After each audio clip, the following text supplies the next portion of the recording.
On today's episode, we're presenting a quilt called We Are Connected by Maria Matthews. But instead of patriotic colors, we're going a festive route. And we're challenging ourselves with some directional prints. Stay tuned for piecing excitement on today's episode of Love of Quilting.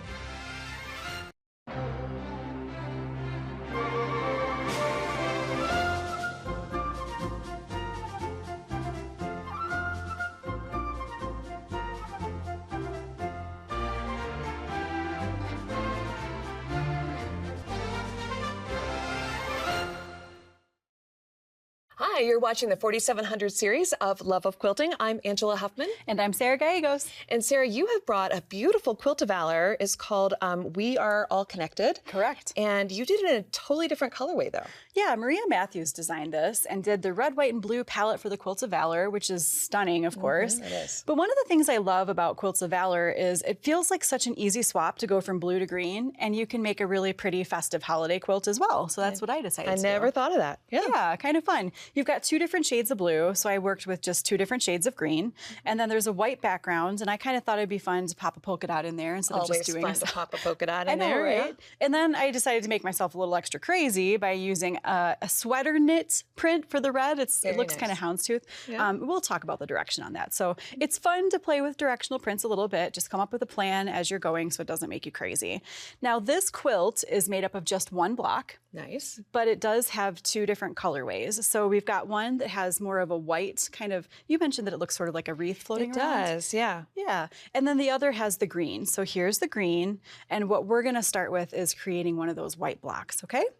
So the first thing that we need to do is make a lot of half square triangles. So we're going to do those the 8 at a time method. So what I've got here is my light and my dark.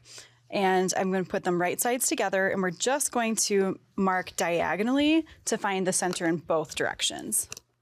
You can use any kind of a marking pen for this because you're going to end up cutting on the line that you're marking, not sewing on it, so you don't have to worry about it showing anywhere. And when I'm positioning my ruler to do this, I find that because of the angle of the pen or pencil and just how I hold it myself, I end up putting the ruler just a tiny little bit to the left of center.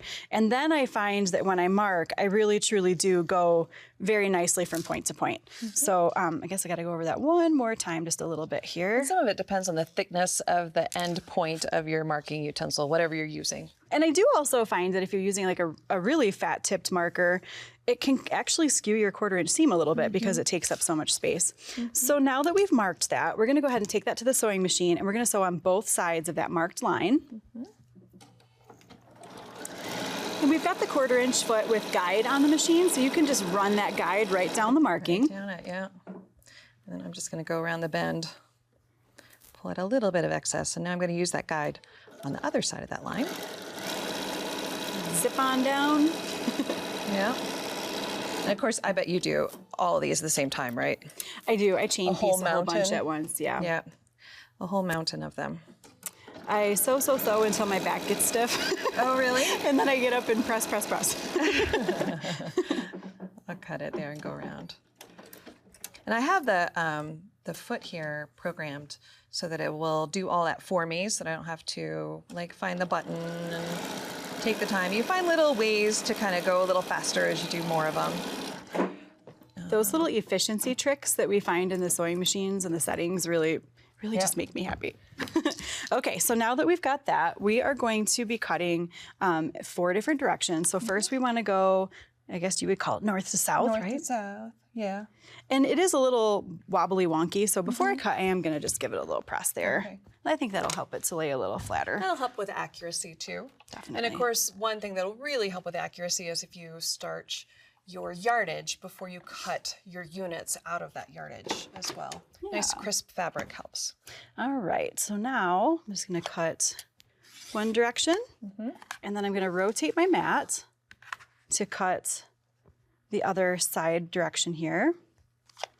We typically recommend that you do cut that north, south, east, west first before you do the diagonals, because really the diagonals are kind of encased with a seam on each side, so they stay nice and stable.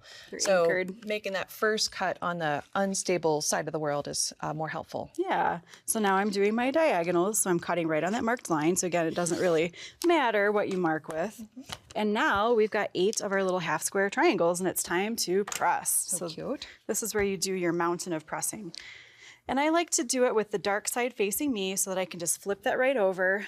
And as I go, I just place the next one right inside, and I kind of use the first piece as a bumper for the next one. And it just really helps to keep everything nice and flat. And then each one is getting extra pressing as I keep moving through the stack. So it helps to everything to just lay really, really nice and flat. And a nice hot iron, you've got a wool mat or something that reflects heat back up to the patchwork from underneath. That also helps. Yeah.